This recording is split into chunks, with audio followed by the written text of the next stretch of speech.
बोलेंगे, ना हम झूठ बोले ना बाबा झूठ बोले। हमारे स्वामी और हम तो झूठ बोलते ही ना एक दूसरे से कपट करते हैं। कि तुम्हें कैसे पता है कि वो कपट नहीं करते हैं? भैया पार्वती कहने लगी कि नहीं, कपट नहीं करते वो हमसे। वो हमें हर बात बताते, कोई भी बात छुपाते नहीं। सुखबीर मिस्त्री की तरह का हर बात बताते, कोई बात छुपाते नहीं। भैया कहने लगी और तो और जो उनके गुरु ने उनको गुप्त मंत्र दिए तो उन्होंने वो भी हमें बता दिए, कुछ भी नहीं छुपाया। नारद जी कहने लगे अच्छा, तो ये भी बता दिया होगा कि उनके गले में जो मुंडों की माला पड़ी है वो मुंड क्यों धारण किए हैं और किसके मुंड हैं? तो क्या कहा? ये कहा कि उनके गले में जो मुंडों की माला है वो मुंड किसके हैं और क्यों धारण किए हुए हैं। तो ये बात नहीं बताई। तो बस तुम्हें कह रही तुम कपट नहीं करते हैं, ये नहीं बताया तो कुछ नहीं बताया। भैया कहने लगी आज धूनी से उठने दो और दे मड़ी में आग बाबा। नारायण नारायण कहते हुए बोले हम तो चलते हैं भैया, हमें जाना है कहीं और। चले गए और मैया आज पहले एक महल होता था या गुफा होती तो उस पर लिख दिया जाता कोप भवन, गुस्सा महल। नाराज हो जा वहां में घुस जा, मालूम पड़ जाए नाराज हो जा। और आज अगर नाराज होकर कोप भवन में लेट गए तो स्वामी की लाठी बहुत तगड़ी है, तो कोप भवन को तुरंत रोना महल बना देंगे। भैया मैया कोप भवन में चली गई। बाबा ने नादिया से पूछा, नादिया तुम्हारी मैया कहाँ है? कि बाबा वो तो कोप गुफा में चली गई। क्यों? नारद जी आई। भगवान शंकर जी जैसे ध्यान धरा का, अरे नारद तुमने विष्णु लक्ष्मी में बिगड़वा दी, हर देवी देवता में बिगड़वा दे, आज तुम हमारे घर में भी आग लगा दे। बाबा पहुंचे मैया के पास, का देवी उठो क्यों लेटी हो? मैया बोली जाओ जाओ हमारे पास ना देवी कहना हो, तुम बहुत कपटी होगा। क्यों? कि तुमने आज दिन तक हमें सारी बात नहीं बताई। बाबा कहने लगे क्या छुपाया है? का तुम्हारे गले में जो मुंड की माला है ये क्यों धारण किए हुए, किसके मुंड है? बाबा कहने लगे देवी सब कुछ पूछो लेकिन जय ना पूछो। भैया कहने लगे जाओ जाओ तो हमसे प्रेम ही न करें। और माताओं की कुछ आदत ऐसी होती है भैया, अगर माताएं देख ले और भाई लोग अगर किसी दूसरी माता जी को गोबर को तसलो उठवाए तो जिन्हें तुरंत तुम्हें संजा को रोटी तो मिलेगी, लेकिन पसी जाए तो जाके जब बताओ तुम गोबर उठवाओ कैसे बापू? तुम भाई दरवाजे उठाड़े क्यों थे? कछ ना कछ तो लफड़ा हम बताएं आपको, खास कर हमसे दो चार लोग खुद कहते हैं, हमसे स्वयं। फिर यहाँ तक नंबर आता है कि उनके हम नंबर ही ब्लॉक कर देते हैं। उनका क्या हक है हमें पूछने की जगह? तो गुरुजी जब बताओ आश्रम में वो या वो पुरुष या वो महिला आती बहुत सेवा करती है, उससे क्या मतलब है? हम बड़ा तो हमें क्रोध आता है, गुस्सा इतनी आती कि नहीं श्राप देते हैं। फिर संत हमें ऐसे कि हम दुर्वासा ऋषि तो है ना जो श्राप बार बार देते, लेकिन यहाँ तक है कि हम उनसे फिर संबंध ऐसे कर देते, उनसे तो कोई मतलब ही नहीं है। कि तुम्हारे मन में सोच गलत है, अब तुम्हें आशीर्वाद भी देना हमें बेकार है। हम अरदास जब लगाते हैं, अर्जी लगती मंगल को, दरबार लगता है, तो अर्जी में अगर 1000 अर्जी लिखी है तो वहाँ में 200 अर्जी इसी बात की होंगी कि हमारे पति दूसरे को चाहते हैं, और एक अर्जी ऐसी ना लिखी जाएगी काऊ पति महाराज कि हमारी पत्नी दूसरे को चाहती है। यानी कि हजारों अर्जियां होंगी जब हमसे कभी बात कोई माता जी करेंगे, लेकिन गुरु जी ऐसा उनको मालूम ही ना पता, हमें जल गए कोई दूसरी जगह जाते। ये बहुत शंका, और ये अभी की नहीं तो भैया परंपरा चली आई।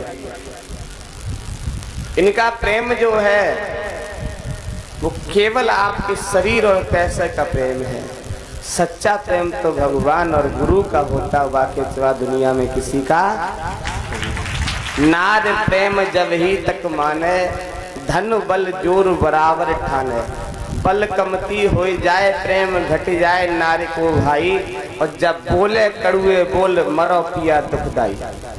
खांसी आते जब बुढ़ापे जगह ढुकना मरू न जाते, जब तक बउअन ने वह झाड़ू लगाओ तो ढुकना तुरंत नार प्रेम जब ही तक माने धन बल जोर, धन और बल जब तक शरीर में ताकत तक जो पैसा है, अरे भैया घी लग के रोटी मिलेगी चकाचक, ऊपर से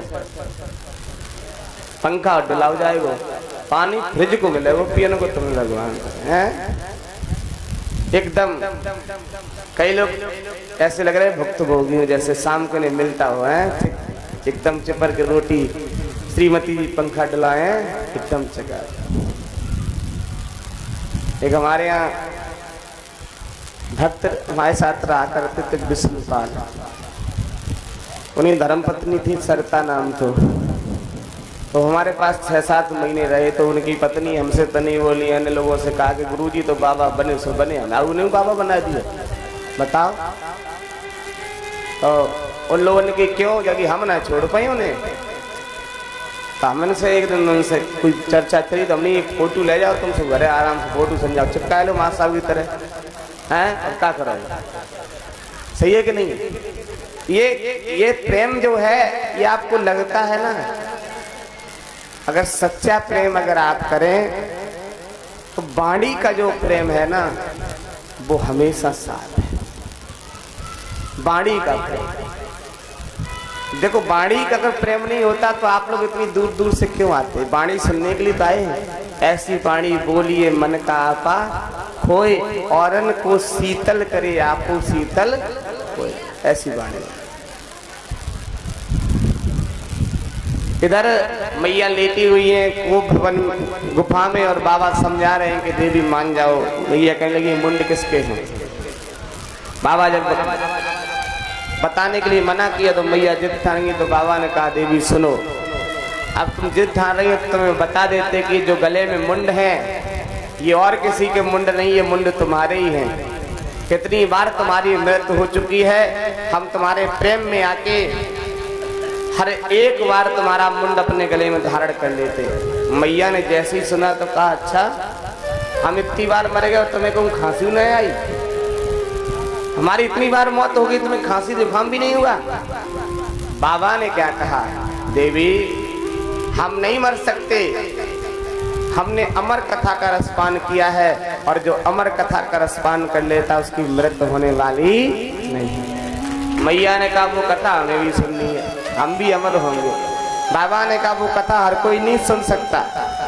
तो क्यों? कहा उसके बहुत नियम होते हैं, श्रद्धा भाव से बैठना पड़ता है, निद्रा ना आ जाए। मैया बोली कुछ भी करो हमें कथा सुनवाओ। बाबा ने कहा वो कथा एकांत स्थान में होती है कि कुछ भी करो। आज मैया के हट पकड़ जाने पर बाबा ने केदारनाथ और बद्रीनाथ के बीच में योग माया को सहारा दिया और एक सुंदर सी जगह तैयार कराई है योग माया के द्वारा, और वहां पर मैया और बाबा कथा के लिए पहुंचे हैं। मैया सामने बैठ गई, बाबा कथा सुनाना प्रारंभ कर रहे हैं। मैया से कहा कि देवी सुनो, हम जब कथा सुनाते हैं तो नेत्र बंद कर लेते, लीन हो जाते हैं, और तुम ये ध्यान रखना कि जब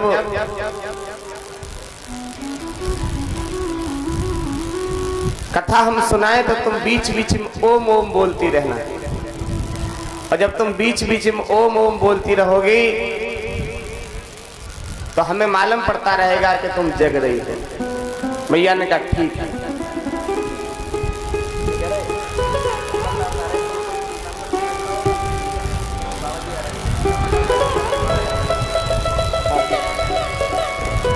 तो इधर जैसे ही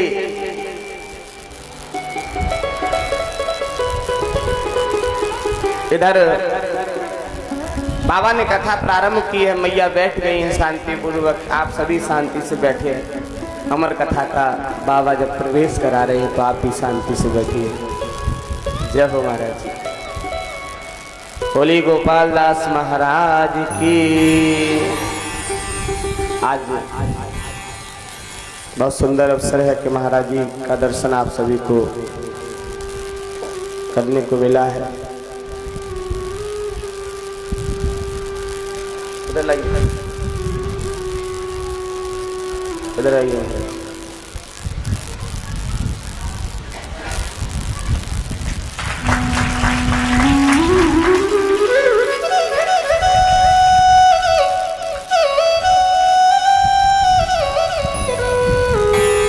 इधर जब बाबा ने कथा प्रारंभ की है, मैया बैठ गई शांति से कथा श्रवण करने के लिए। कथा प्रथम दिन की संपूर्ण हुई, दूसरे दिन की जैसी संपूर्ण हुई तो जहाँ केदारनाथ बद्रीनाथ के बीचों बीच में जो सुंदर सी जगह जहाँ कथा श्रवण कराई जा रही थी, उसी जगह देव योग से आके एक अंडा फूट गया और उसमें एक सुक नाम का पक्षी निकला। सुक जानते हो? सुआ, तोता। अपने आश्रम में 2 तोता पले हुए। मुझे तोता पालना बहुत प्रिय है। मैं हरिद्वार गया था तो भैया मैं वहाँ से तोता मैंने लिए और मैं वहाँ से हरिद्वार से जब दर्शन करने के लिए मैं आगे पहुँचा तो वहाँ जगह जगह लोग पूछ रहे तोता कहाँ लेके जा रहे तोता। मैंने कहा तोता पालना मुझे बहुत प्रिय है। 2-3 की मुझे बहुत शौक है, एक गाय पालना, एक तोता पालना, एक घोड़ी रखना और एक गाड़ी खरीदना। गाड़ी खरीदने की बहुत शौक है। गाड़ी में चाहे चले ना चाहे चले, लेकिन गाड़ी खरीदने की बहुत शौक है। बाकी और कोई शौक नहीं, ना सोना पहनने की ना चांदी, शरीर पर कोई पहनने की शौक नहीं, लेकिन बस इतना है। भैया सुक नाम का पक्षी उसमें प्रकट हुआ और वो अमर कथा का जैसी कान में थोड़ी सी भनक गई, वो जहाँ बैठा था वहीं बैठा हुआ। बाबा दूसरे दिन की कथा संपूर्ण सुनाई है, तीसरे दिन की कथा संपूर्ण हुई है। जैसे चौथे दिन की कथा में प्रवेश किया है, मैया बीच में ओम ओम बोलती चली जा रही है। बाबा कथा सुना रहे, लीन हो गए। तीसरे दिन की कथा जैसी चौथे दिन की कथा प्रवेश हुआ है और मैया को निद्रा आ गई। मैया पार्वती को निद्रा आ गई, मैया सो जाती हैं। वो कथा बाबा सुना रहे हैं, वो पक्षी सोचने लगा कहीं ऐसा ना हो कि कथा बंद ना हो जाए, तो बीच में करने लगा। बाबा को नहीं पता कथा कौन सुन रहा है। जैसी कथा संपूर्ण हुई, 7 दिन की कथा संपूर्ण हुई तो बाबा ने जयकारा लगाया, बोलिए सच्चिदानंद भगवान की। और जैसे ही जयकारा लगाया सच्चिदानंद भगवान की और मैया के कानों में जयकारे की आवाज गई, मैया की निद्रा खुली। क्या कहा बाबा? तो कथा छूट गई, दोबारा सुना दो। बाबा ने कहा क्या मतलब? हमने पूर्ण कथा सुना दी, तुमने पूर्ण सुन ली? कहा नहीं बाबा, हमने तो चौथे दिन से कथा आगे सुनी नहीं पाई। कहा फिर ये हुंकारा कौन दे रहा था, ओम ओम कौन बोल रहा था? कहा हम तो सो गए थे, पता नहीं। जैसे बाबा ने ध्यान धरा है तो पीछे देखा कि छुपके से वो सुक नाम का पक्षी कथा श्रवण कर रहा था। क्रोध आ गया बाबा को, बाबा ने त्रिशूल उठाया है और सुक नाम के पक्षी का वध करने के लिए बाबा वहां से दौड़े हैं बाबा। और जब बद्री धाम के लिए दौड़े हैं बाबा, सुक नाम का पक्षी आगे आगे जा रहा है और बाबा पीछे पीछे जा रहे हैं। जब दौड़ते चले जा रहे हैं तो बद्री धाम में व्यासी रहते हैं, उन्हीं के घर में वो सुक नाम का पक्षी प्रवेश कर गया। और जब घर में प्रवेश किया तो व्यास जी की पत्नी का नाम है बिटका देवी। मैया बिटका देवी श्रृंगार कर रही थी, अपने बालों को ऐसे झाड़ रही थी। अचानक से बाल झाड़ते पे मुंह खुल गया और जो मुंह खुला वो सुक नाम का पक्षी मुंह में प्रवेश कर गया और अंदर गर्भ में धारण हो गया। भगवान शंकर ने कहा तुम्हारे घर में हमारा शत्रु है, इसे बाहर निकालो। ये व्यास जी कहने लगे आप ढूंढ लीजिए, अगर अंदर है तो निकाल लीजिए। भगवान ने कहा आज, भगवान शंकर कहने लगे आज नहीं कल तो निकल के आएगा।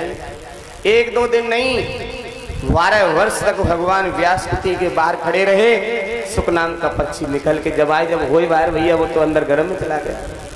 भगवान भोलेनाथ कैलाश पर्वत के लिए चले जाते हैं। आज व्यास जी अपनी पत्नी बिटका देवी के सामने हाथ जोड़ के बैठ गए और कहने लगे कौन हो भैया, तुम बाहर निकल के आओ। तुम्हारी माँ को बहुत पीड़ा हो रही, क्योंकि 12 वर्ष जब अंदर गर्भ में कोई रहा होगा तो वो जगह बना ली होगी। माँ को 9 मास का गर्भ धारण होता तो कितनी पीड़ा होती है। अंदर से आवाज आई है कि हम बाहर जब ही आएंगे जब आप हमारे 3 वचन भर देंगे। व्यास जी कहने लगे क्या वचन है तुम्हारे 3?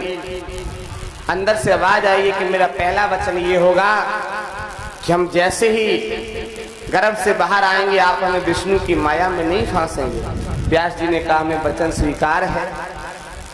दूसरा वचन मेरा ये है कि हम जैसे गर्भ से बाहर आएंगे हमारा आपका कोई पिता और पुत्र का रिश्ता नहीं होगा।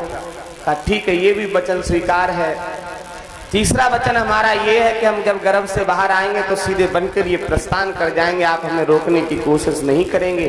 व्यास जी ने कहा ठीक है, हमें वचन स्वीकार है। उसी समय तुरंत बिटका देवी के गर्भ से पुत्र रूप में वो सुक नाम के पक्षी ने जन्म लिया। और जैसे ही जन्म लिया और बन के लिए प्रस्थान कर दिया है, जब बन के लिए प्रस्थान किया है, व्यास जी पीछे भागे हैं, बोले बेटा रुक जाओ, बेटा रुक जाओ। पीछे झुककर मुड़ के देखा था कौन किसका बेटा कौन किसका बाप, हमने पहले ही आपसे त्रिवाचा भरवा दिया था, हम ना किसी के बेटा ना किसी के बाप, हम तो वन के लिए प्रस्थान कर रहे हैं। तो जब शुक्र नाम का पक्षी भगवान महादेव के द्वारा कथा सुनाई गई तो शुक्र नाम के पीछे देव लगा दिया गया, तो उनका नाम पड़ा श्री सुखदेव जी महाराज। बोलिए श्री सुखदेव जी महाराज की, भक्तवत्सल भगवान की। अब समय बहुत हो गया भैया, इससे आगे की कथा आप कल श्रवण करेंगे क्योंकि समय का अभाव है।